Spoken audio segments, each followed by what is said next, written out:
Cool. We're recording, and I have no arms. Looks weird. Well, Chrissy, thank you so much for joining me today on the Building Bellingham Pivot Series. Um, Believe it or not, I am actually not up on the John Muir Trail where you were running, but Hmm. yeah. So tell us a little bit more about who you are, what you do, and what's going on in your world right now. Oh, like everybody, my world's been kind of turned upside down. But learning a lot as you go through it. Um, at the same time, I would say not a lot has changed. 10 years ago, I quit my real job. I was working for a nonprofit, and my thought at 32 years old was at the old end of young. This was a chance to take on this like running lifestyle that I'd been not necessarily working towards intentionally, just like by choosing, like following my heart and choosing different paths along the way. I can look back now and see how it led to. I didn't grow up thinking I want to be an ultra runner, but that was the kind of pivotal moment at 32. I resigned from being a nonprofit worker and kind of figured out this whole contract employee lifestyle as a runner in 2010. That was kind of a tricky time to be quitting your job and having good benefits and all those pieces of life and taking on a lifestyle that wasn't necessarily known. There's definitely a lot more people now that call themselves professional ultra runners, and I feel like I got to be on the front end of figuring maybe what that looks like. So So now, it like, was just like you were just someone who loved to run long distances, and it was kind of before it became a real, like, not before became real, but before people started classifying it as I'm a pro ultra marathon runner. You're at the forefront of this, just like I'm going to just run further than everybody else. well, all my friends in that group, in that community, were like full-time employees, parents, like the whole normal life going on, and then they would do these as recreational events on the weekend. And now there's a whole class of humans that are, this is their career, this is their primary, like, maybe even financial income, but also where they put a lot of their time. And I'm one of those people. I would say it's more than just running far. For myself, that meant diving into a bunch of different buckets, including sponsorships. I work with some great brands, coaching athletes. Writing became something I didn't know that I would pick up, but I've since published a book. Race directing had always been a part of my world. I took on the Chuckanut 50K in 2003, which is one of our local Bellingham ultra races. It's actually the oldest ultra in Washington State. Wow. As far as our research shows, like 1993, when Doug McKeever and Richard West started the event, that was the only ultra. Later that summer, a couple others popped up. So just the fact that we were in March of 93 makes it the oldest one. So I took that over in 2003 and been race directing for 7 years. So that became a part of one of my buckets of both time. I see the buckets as way of like energy that I put into, time that I put into, and then depending on where it is, financial gain that comes back to help support the reality of life, because sponsorship of shoes and clothes does not pay for my food bill, the dog's food bill, a phone, a computer so I can talk to you. Like, you have to figure out the other pieces of the rest of life. You can try to eat your shoes, but they don't taste very good. I don't think that would be very fun. Right. So, So yeah, so it's you have these different buckets of your world. You know, you're an author. You're a, from what I've understood, an amazing runner, and you're coaching other people on how to do that. And so much of coaching is mindset. Tell me a little bit more about your mindset. Tell me a little bit more about how you teach others mindset, because I think a lot of people think that they can't do things, but when in reality we're only using, you know, a small percentage of what we're actually physically capable of. So how do you unlock that in people? How did you unlock that in yourself? I understand the mentality focus that you're going towards there, and there's some athletes in my world that speak to that quite a bit. David Goggins being one of them. I'm more of the vein of enjoying the now and getting the most out of right now. And I believe like meditation is something that has furthered that thinking. I think running taught it to me without intentionally like knowing what I was looking for, and meditation reinforces it, of being so present. That presence is what unlocks exactly what you're talking about. in terms of what our body and mind is capable of. If we get too far back of what we used to do and too worried about what's coming, we lose a lot of what's the potential of what's right now. And running just puts me in the now, especially trail running, because the obstacles, the surroundings, your footing, taking in the scenery, like all of that puts me pretty present, where maybe like road running, my mind can wander and dilly-dally on the world's problems and everything. So Kind of that yeah. focus on breathing and taking in exactly what I'm doing, I think gets at what you're talking about of unlocking what's possible in our brains and our body, getting more out of our brains. I love that. I love trail running. I'd much rather trail run than run on a flat, road or whatever it is, because it's engaging your mind in a way that is so present versus, I agree that running on a treadmill or running, I'm not saying you can't always go out and find a trail, right? Mm-hmm. I mean, you could, but you can't always do that every day. So the point being, like, having these things that engage you, root you in where you are in that exact moment. Totally. So for you, that's a meditation is what you're saying. So, yep. And like, when it's maybe surroundings that you're not as psyched on, like a treadmill or the roads, pretty much a lot of the scenario for people right now going through this stay home time, there's other focuses. That it can be your breath. It can be one thought that you want to emphasize or work on, or a mantra is a better way to describe what I'm talking about. You can find that same focus on right now. Maybe if it's so easy when we're on trail runs, because look at that picture behind you. It's just so engaging and beautiful. It's a little cold though. No, I'm just kidding. Actually, I got so sunburned on that trip. That's awesome. Well, yeah. So there's a lot of different components that go into running. I mean, people think, for the untrained eye, people think that you're just moving your legs and breathing. And I know that that there's so much more to it than that.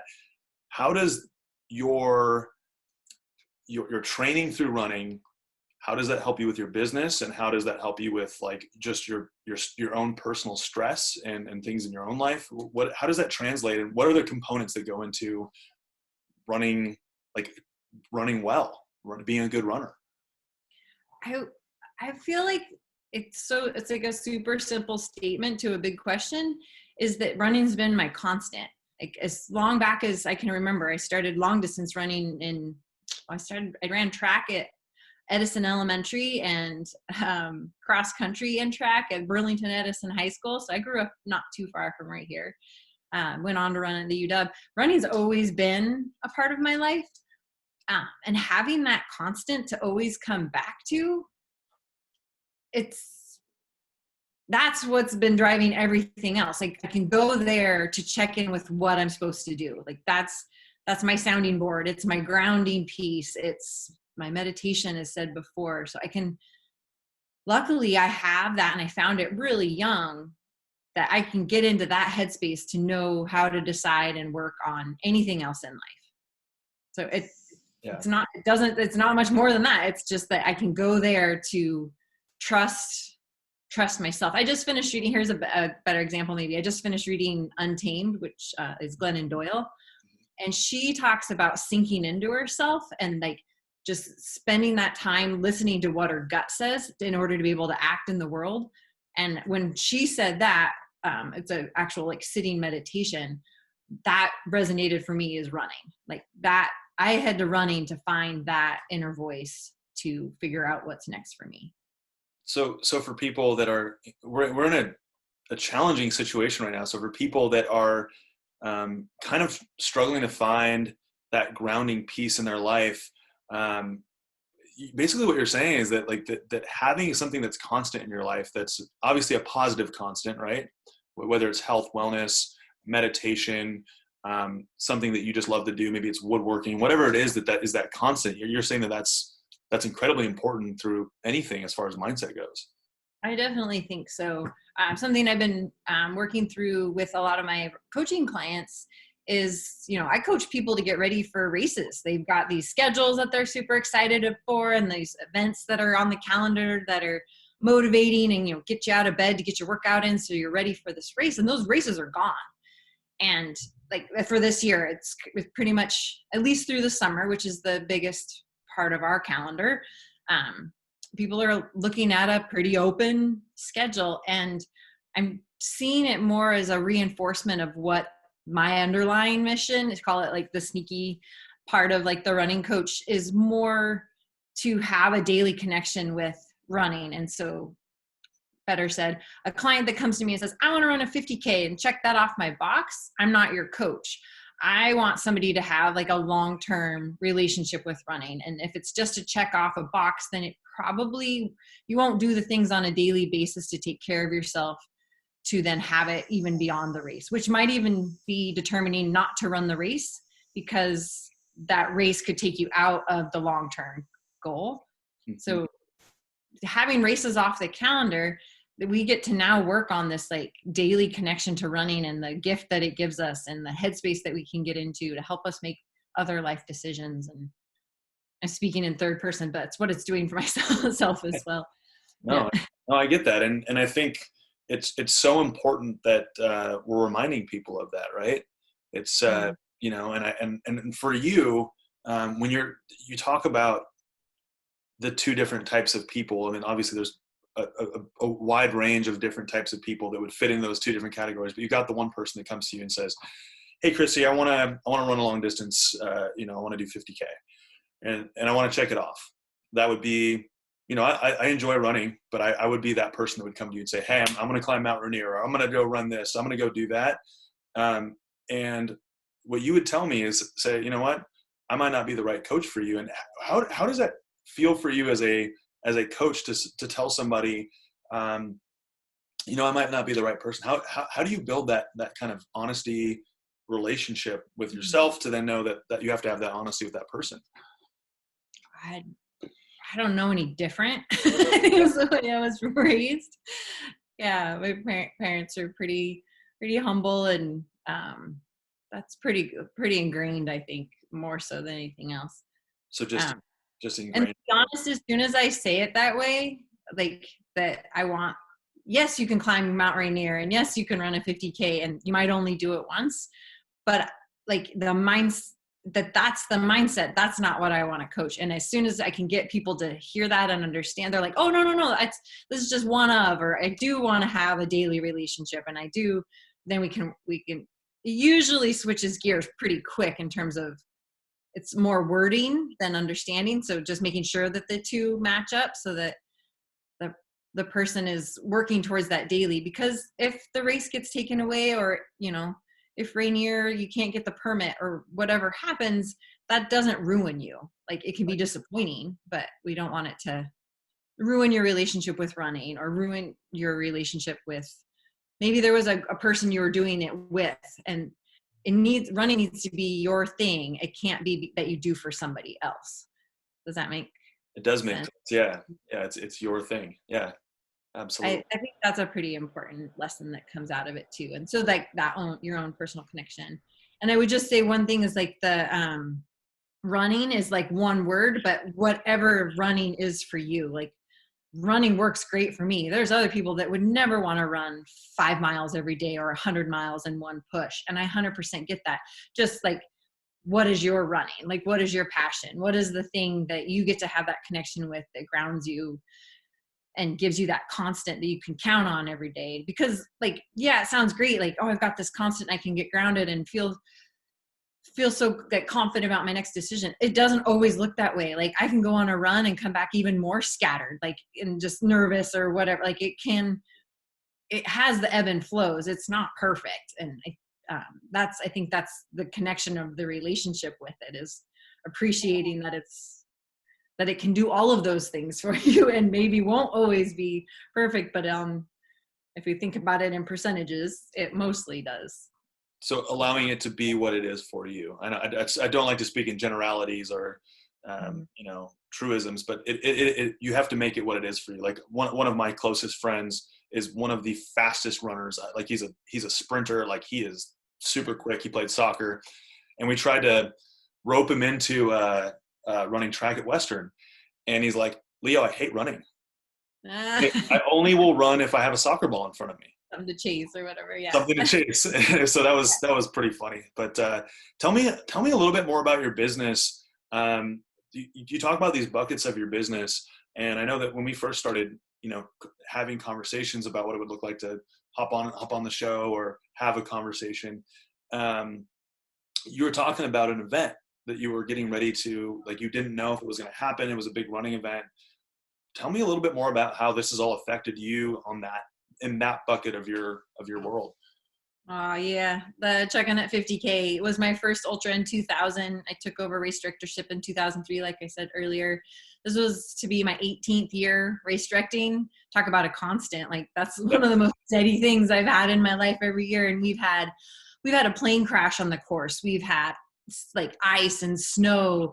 We've had to potentially reroute because of mudslides. There was a mudslide on Chuckanut Drive that it was just a mile shy of having to redirect our whole crew system. Personally, like behind the scenes, I blew up my dad's truck one year delivering water. I flooded my parents' basement like early on. Like, there's all these, like, call them catastrophes or things that could have canceled or stopped the race.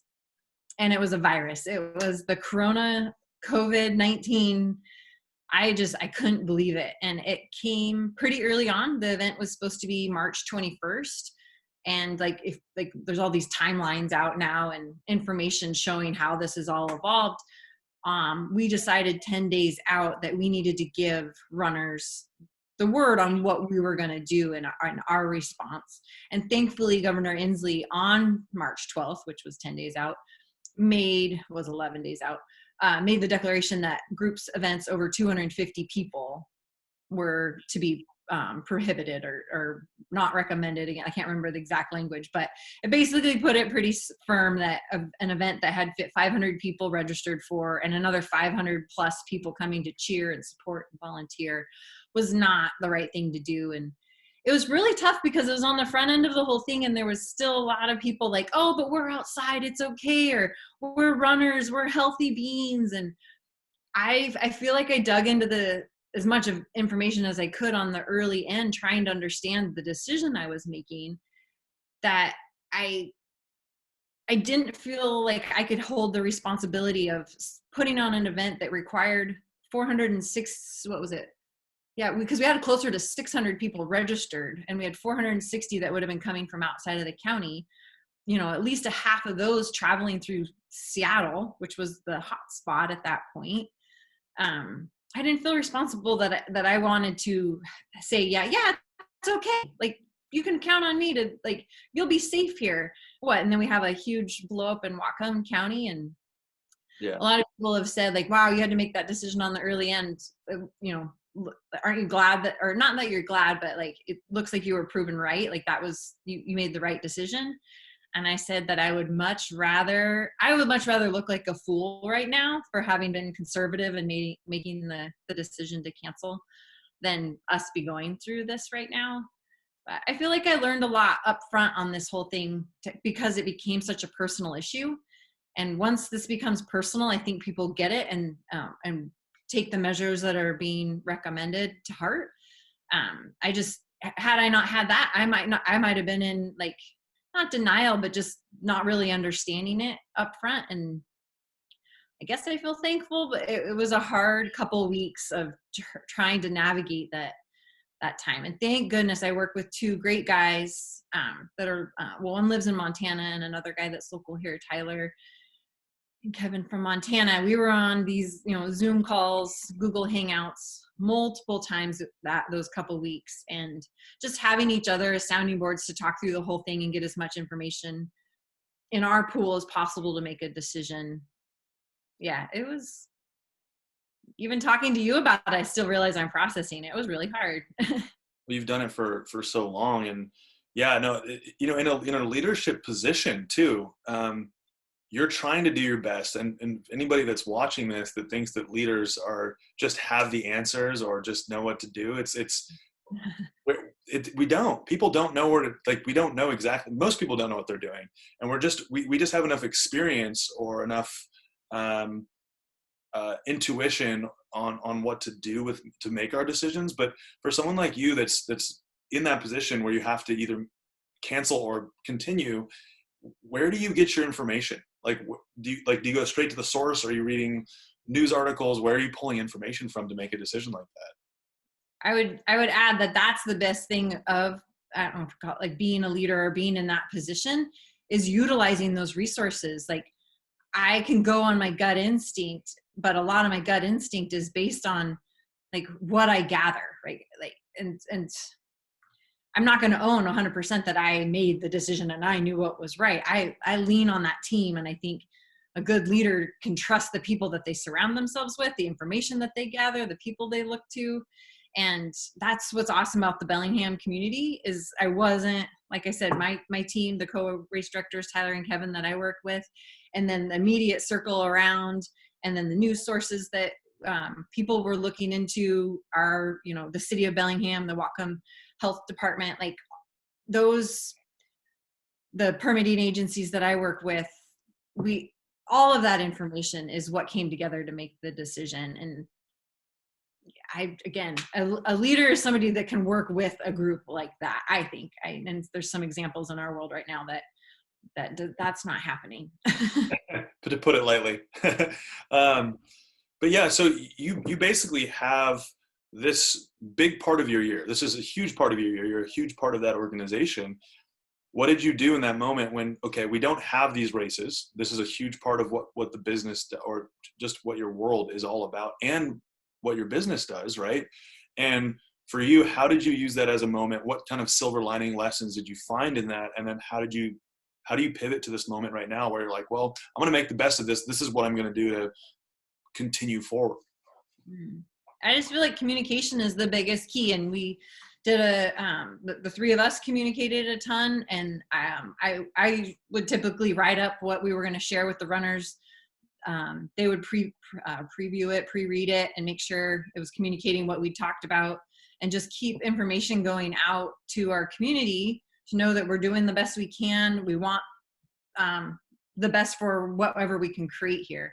So I think what we found is a lot of people wanted like some concrete dates, and that was hard to do without information. So we established for ourselves that if we can, depending on what the situation is on July 17th, that's the order that we'll move forward with. So if we're still restricted to group events, right now they're like 2 people, but if it grew, but it was still like less than 250, then we can't produce our event this year and we will cancel. And we've looked at our budgets and the expenses that we've already put out. And then we've got a lot of calls into the agencies and permitting companies and vendors that if we can get a lot of that money back, we have it pretty much figured out that we can give a 50% refund to those people that want it. And then we'll start production for the next event for 2021. Hopefully, big fingers crossed on that one. So as long as we can put on the event by September 12th, we'll make our decision by July 17th. So in terms of moving forward, it was figuring out those dates so we could put something concrete and keep communicating with the runners the best we could with the information that we had at the time. So you had to adapt. You're like, at this point, this is not happening. We have to focus on the next event. And then in the meantime, from an adaptability standpoint, what was it like for you to say, well, this is off. We have to focus on September. What are you going to do between now and then besides planning out the next event and just hoping that also does happen, right? So what did you substitute as your pivot point for your business? Well, Chuckanut is usually like November to March for me. Like that's that time of year for that event, and I can pretty much compartmentalize. It'll be unique to refire the system and make it happen sometime later summer. And fingers crossed we can. I will figure it out. I'll take on whatever that means, because that would be pretty joyous to get all those people together again. So my normal year shifts at the end of March. Chuckanut's done, and I, as an athlete and an ambassador for brands like Patagonia and Basque Footwear and ProTech Athletics, I end up traveling around quite a bit. It used to be more for a lot of races, and I would travel the world running and competing. Now it's more for some races, but more like speaking events. Last year, this time I was in Tasmania. I got to run the first edition of the Takaina Ultra, which was a 70-kilometer event raising awareness around a wilderness space in an old growth forest on the west coast of Tasmania. Sounds amazing. Super cool opportunity. Yeah. So that would probably be the bigger pivot shift in my own personal life of finding a lot of time here, just like staying in my home, learning to bake bread with everybody else. And we're all learning. I'm really enjoying the relationships with my coaching clients. Mm-hmm. We've had a lot more phone calls than we probably would this time of year because, things have changed so drastically for them. And I'm thankful that I'm here and have the time to be able to chat through how to work through this time. So that's been a silver lining, if you will, something different.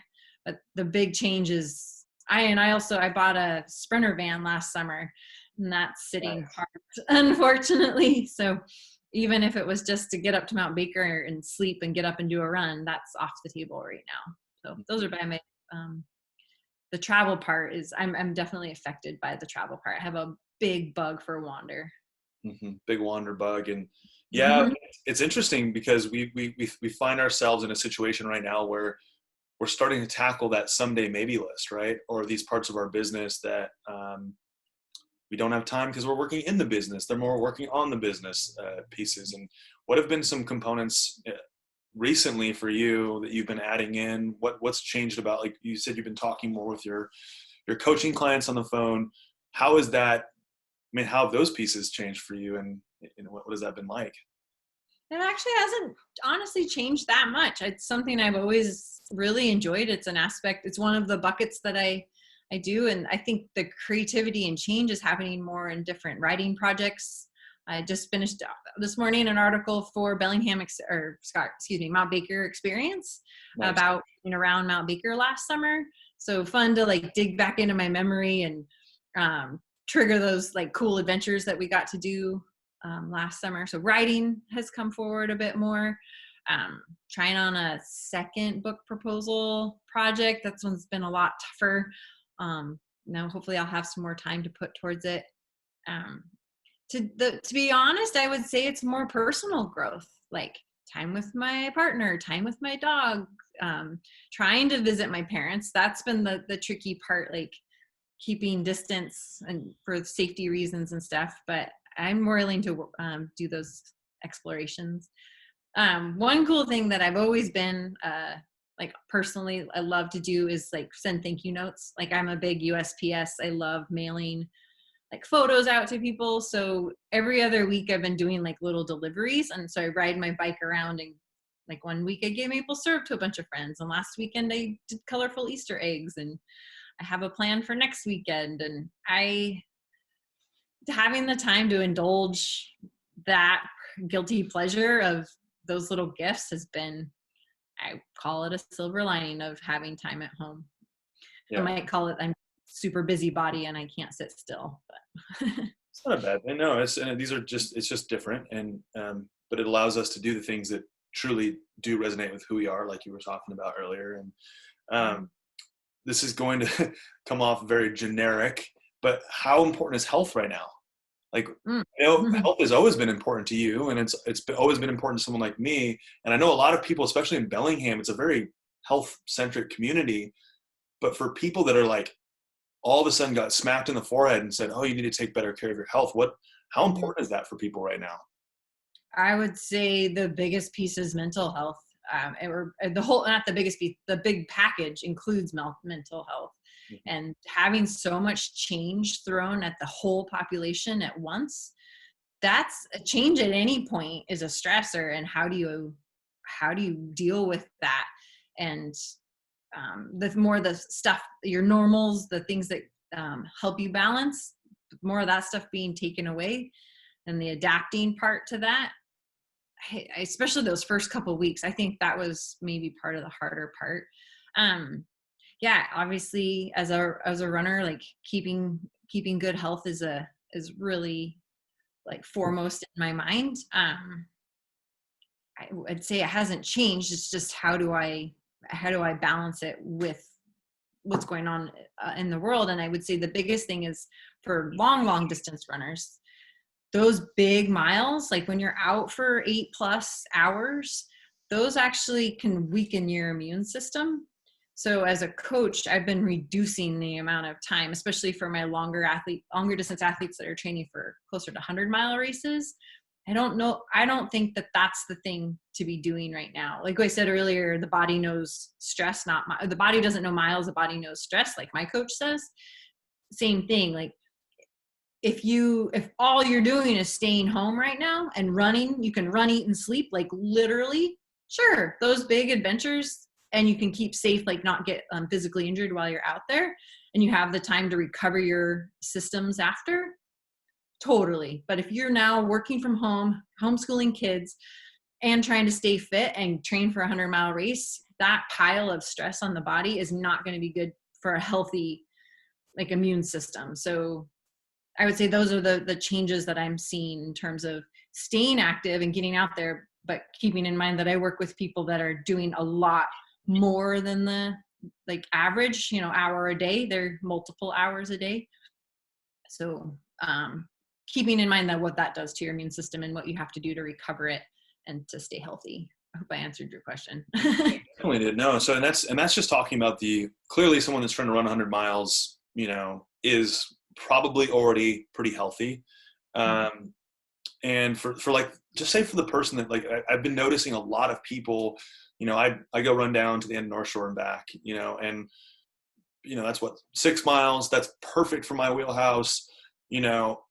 I see so many more people now out running, walking, being more active. What is your recommendation? Because I know when we first talked, we had a good laugh about my little stint training for the Bellingham Bay Marathon, where I didn't train properly.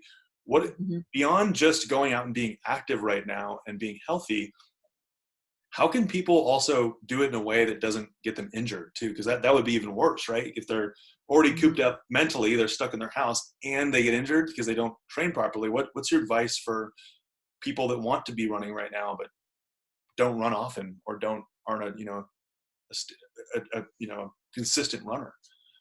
Right. I definitely recommend stepping into it with some caution, like maybe those first 2 to 3 weeks, finishing your runs feeling like you could have gone longer.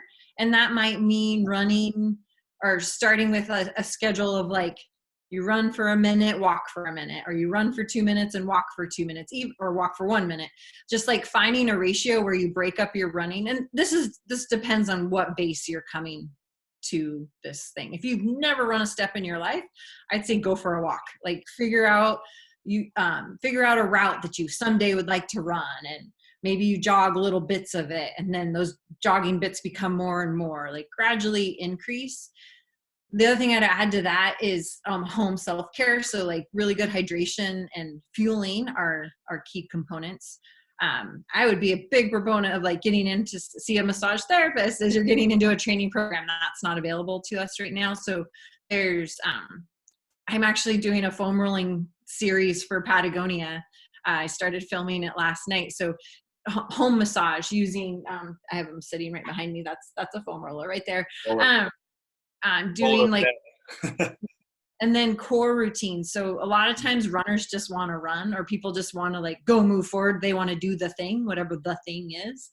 But the counter, like core strength, I work out with JD Elite in town, and they've been great about sending out daily workouts that you can do at home that don't require any weights. That's what I'm going to do when I get off this call. Doing those counter exercises, in the terms of the movements different than what you want to go do the thing, will help keep you strong. My biggest note is like when my core is super solid, sometimes you misstep and your ankle tries to roll over, or you catch your toe and you almost trip, but you stay upright. To me, that's like, yeah, my core is strong. Like my core is keeping me from getting injured because I can respond faster to a stimulus like that. So yeah, I would say start slow, ease your way into it, find like maybe even like an online program that fits your ability level coming into it. Home care, hydration and nutrition, really figuring out how those support your running or whatever activity. What should people be drinking? What's too much? What's not enough?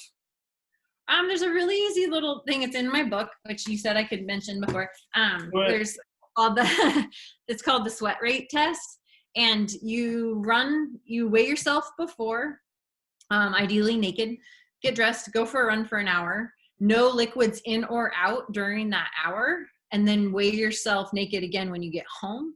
And per pound lost is 16 ounces of water that or liquid, not just water, liquid that hydration that needs to be replaced.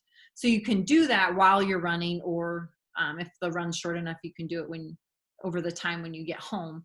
And obviously that's going to change with temperature. So, this week, you're going to lose more in that hour than 3 weeks ago when we were in the cold and the rainy wet. So that's just like a super quick self-test study that you can do. It's pretty accurate. And then just noting that liquid isn't just water, like having some sort of electrolytes in there, whether that's some fancy electrolyte drink or some tea or juice, or you can even just put a tiny bit of table salt in your water. That might not taste as good, but just getting some electrolyte balance to getting your body to actually absorb the hydration that you put in it. Because water alone, we can absorb so much, but depending on what electrolytes we have in our system, that determines how much we can absorb. A good test for that is like, do you get the white crystals like on your face or on your clothes? Those are trace minerals that you're losing, so those need to be replaced. So can you overhydrate? Yeah, there's definitely stories of hyper, I believe. I get it backwards in my brain, but too much hydration. So I don't know. There's all sorts of different theories on it, like drink to thirst, don't drink until you get home. Like, you just got to figure out what works for you. And I go back to how, for me, running is that grounding thing that helps me know. So if I just like tune into myself, I can usually figure out what I need to do. I can tell what feels like too much. If I start thinking, well, what does somebody else say? What does this person, what's the science on that one told me to do this? That's when I can get off. But if I just like, hey, what do I need right now? Our bodies are really, really, really smart if we trust them. Just good at telling us. Yeah. So on another note, how do you, for someone that has events as a big piece of their business, how do you weatherproof your business so that when, things like this happen, we don't have things like this happen often, but how do you weatherproof it so you can continue forward? Like what are some things that you've done to keep your business lean, or your operating expenses low, or what are some things that you slash first when change happens? This is unique for sure. And I would say, I'm not slashing by any means. It's very important to me to pay the co-RDs that I worked with this year. We didn't put on an event, but we did a lot of work prepping we were ready to go. We were only 10 days out. Everything was done. I had not placed the grocery store bill. That was like the one. We were far enough out that the grocery bill hadn't been, or the order hadn't been put in. But anyways, I would say the whole bucket setup, as opposed to, I don't have just one business. I have 4 or 5 buckets that at any given time, one can energetically and financially support me in terms of energy in, and how that also supports me financially. It can shift and change and move. And I have some friends in the world that are doing a similar thing. And it's just being aware of where we can put energy into. I only do one race a year. There's a lot of race production companies, even just here in Washington, that do multiple. And that's a different story than what I'm faced with. That could be a totally different, interesting interview for you. How businesses are becoming so creative with their virtual aspect. I've been coaching virtually for 8 years now. So I've had that aspect of one of my buckets going that way, and just enhancing that a little bit as needed. But like, I called or texted a friend of mine who cuts my hair and said, can I pay for a future haircut? Like, how are you doing? And she's figured out how to, if I'm brave enough, I could cut my hair, and she'd like Zoom time with me how to do it. So I'm just fascinated. Wow. Yeah, I'm just fascinated with how people are figuring out different ways to continue to do business. And I think I've been doing that for 10 years. Like, how do I keep a roof over my head? How do I feed the dog? Like, It's not a normal 9 to 5. How do I have health insurance? Like I figured all of that, keep figuring all of that out. I don't have it all figured out. Yeah, no, that's again comes back to we might seem like we have it all figured out, but there's still a journey of continuing to figure out most of it, right? Yeah. And you had talked a little bit about this concept of my real job versus, and I love this because this means that you've stepped into your passion and what you're calling, what's your thing. What do you mean when like when as for someone that may be in a position where they're maybe doing something they don't love to do, but they have something like running, or they have that they know they love to do. What is your advice for somebody like that is like on the brink of doing something really great and bringing their gift to the world, but is just having trouble seeing that you can monetize it? Because I don't want to have a negative attachment of monetization to what you're passionate about. You should. We all need money to survive. We need to be able to create a life to thrive. What kind of advice would you give to somebody that's maybe on the brink of launching? That was probably the trickiest part for me, because it is something that I love so much, and it's such a big part of, like, it's my constant, it's the thing. So if all of a sudden turning my passion into what pays the bills, like what if that fails, and so then I lose my passion too, like, because that has to go out the door. That just like scared me a lot. So I had a hard time monetizing. Like, I guess you use the word monetizing.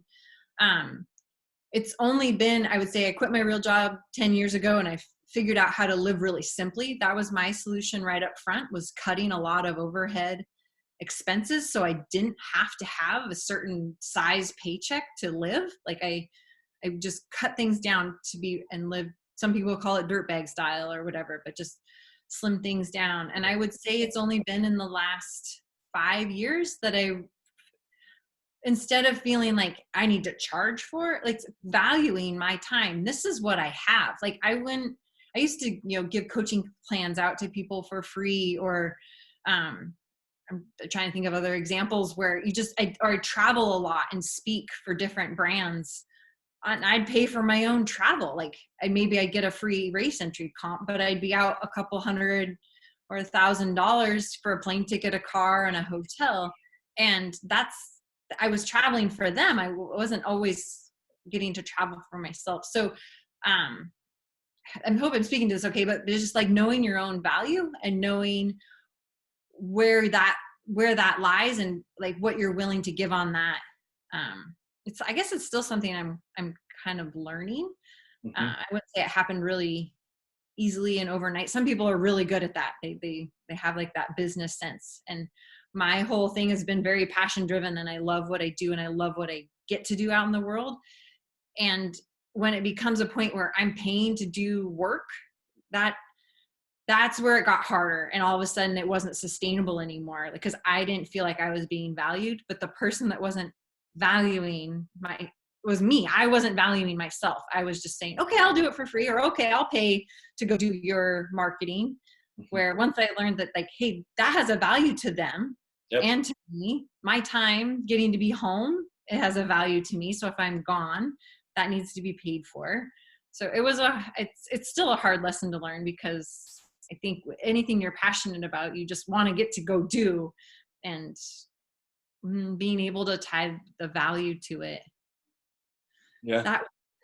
Yeah. How do I kind of describe that? Okay. No, you did, because I think most people that have a passion want to do it for, like, I would do what I do. I would do this. I would do my real estate job.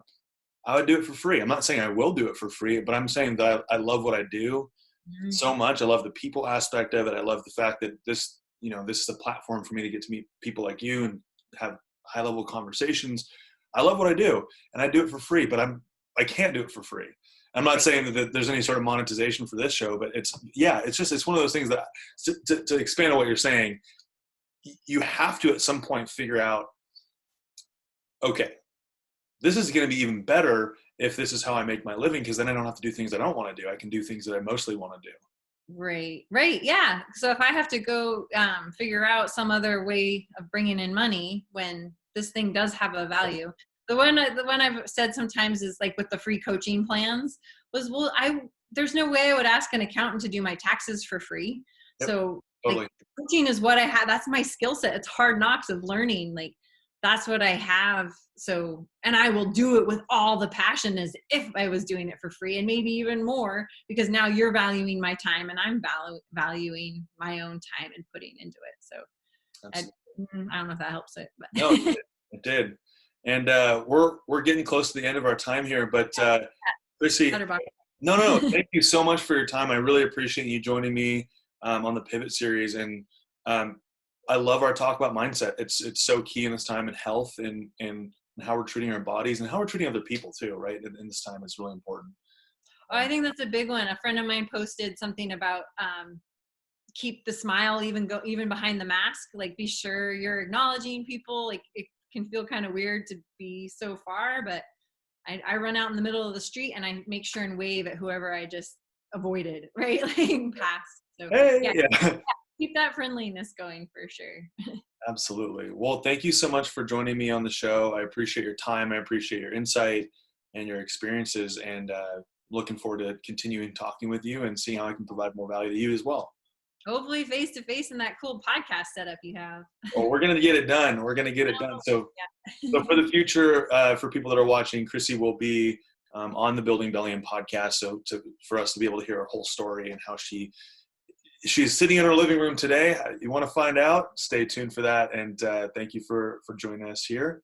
And we are no longer live.